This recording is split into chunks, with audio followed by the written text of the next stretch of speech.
Hi, and welcome to my kitchen.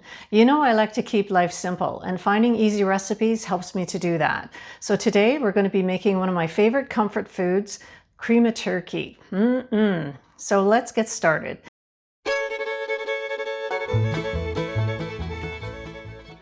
You'll need the following ingredients: about 3 cups of chopped turkey, half a cup of finely chopped celery, a quarter cup of finely chopped onion, half a teaspoon of dried parsley, a quarter teaspoon of celery salt, some milk, some water, some cornstarch, and salt and pepper.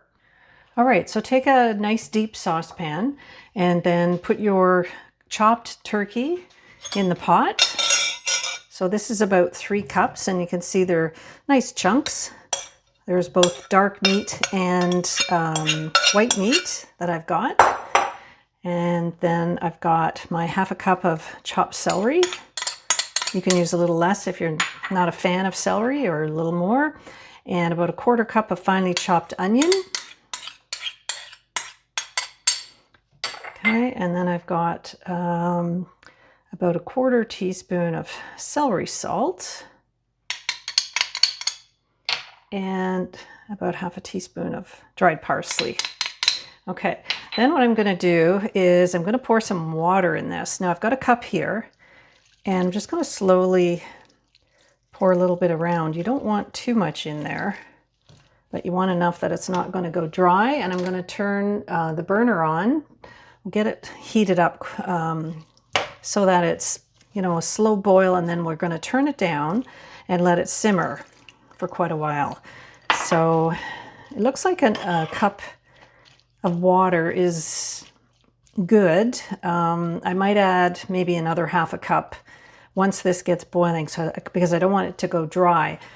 And that probably is the total amount of water that I want to put in it. After that, if it needs liquid, I'm going to be putting milk in it, because it's a creamed sauce that we want to make. So you want to finish it off with milk.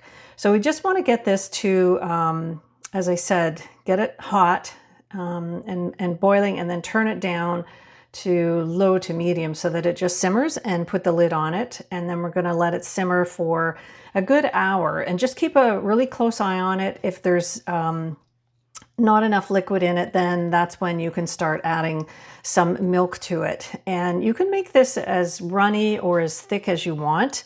The idea is that when this is all done, you're probably going to serve it over toast, or perhaps over mashed potatoes. And so you want it to be have a little bit of runny. It's sort of like a thick soup or a stew.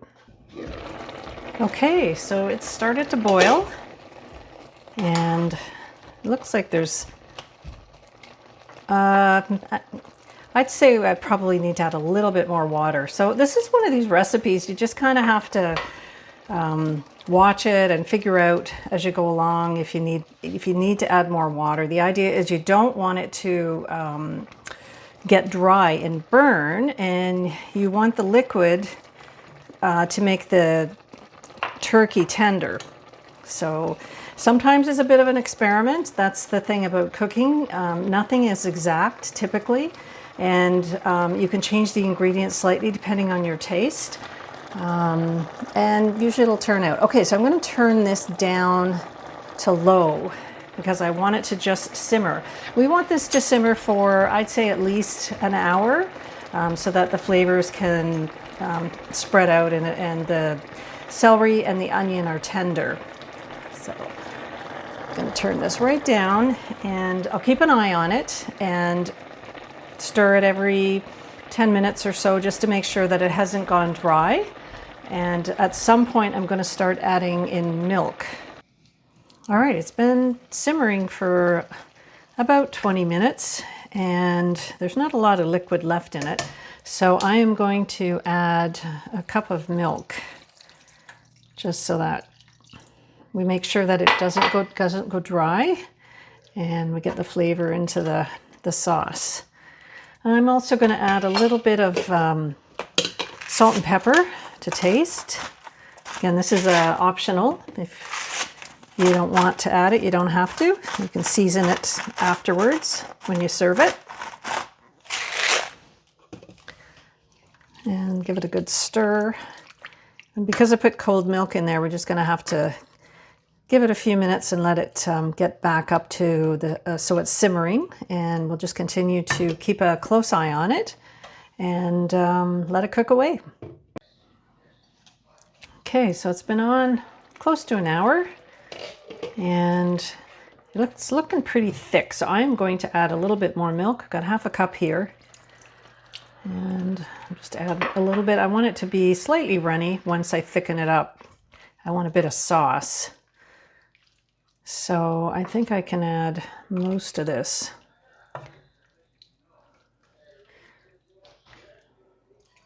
Okay, so now I'm going to turn it up a wee bit and just get it nice and hot, and then we'll thicken it up. So remember, simmer and stir, and you just kind of have to add more liquid as you think you need it. Okay, the final step will be to make some thickening to thicken it up. I'm going to use some cornstarch, and I've got a heaping spoonful here. Maybe I'll put about 1.5, and then add some cold water to it. Again, this is just a bit of a guessing game as to how much to use. So I've used probably 3 tablespoons of water, and you just have to stir it around until the cornstarch it just basically melts into the water. And then you've got your thickening mixture. I think I'm going to add a little bit more. Again, it's just a guessing game. I'm not a real expert on this by any means. So the idea is that you're just going to thicken up the cream of turkey mixture so that it's thick. All right, I think that's a good start. It's just a little bit, but that's probably enough. Okay, so this is all ready. Now I've got my cornstarch thickening mixture, and I'm just going to add this in. And I just like to do a little bit at a time, because if you put too much in, it's going to be too thick. You let that come back to a boil, and just let it simmer for a couple minutes, and then it's all ready to go. And I think that amount I put in is probably about the right amount. If you want it thicker, you could add more. If you want it runnier, you could have added more milk and then a little bit more thickening, but this looks good. Just gonna let that simmer for a couple minutes, and then we're ready to eat. All right, we're ready to eat. I've got a couple serving suggestions here. First one would be to put it in a bowl like chili, and you just eat it with a spoon or a fork, depending on how thick it is, with some crackers or toast. But our favorite is to have a slice of toast and put it on top of the toast with a couple of extra pieces of toast to mop it up. And you can add a little bit of salt and pepper on top if you want, just to spice it up a little. And I'm sure you'll enjoy it. This is a dish that you can also use chopped chicken with, so you can have a bit of variety. I hope you like it, and that it will be a nice, cozy meal for a cold winter night. You've been listening to the Simple Living channel. My name's Lori, and if you like this video, I hope you'll give me a thumbs up. Enjoy your cream of turkey, everybody.